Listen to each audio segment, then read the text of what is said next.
Good morning mga ka-Junal Dak TV. Time check tayo. Anong oras na dong? 9:49. Hindi tinitingnan ko. Ito tinitingnan ko. 96 9:49 pala.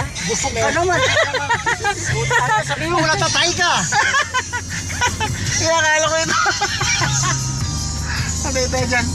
Guys, kasalukuyan po kaming nandito sa Susana Heights pa lang to, no? Papunta kami ng Dumaguete City, Bailan.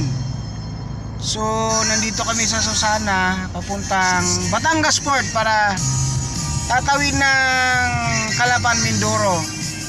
Pagdating ng Calapan, Mindoro, travel na naman, di ba? Ruas Port o Katiklan.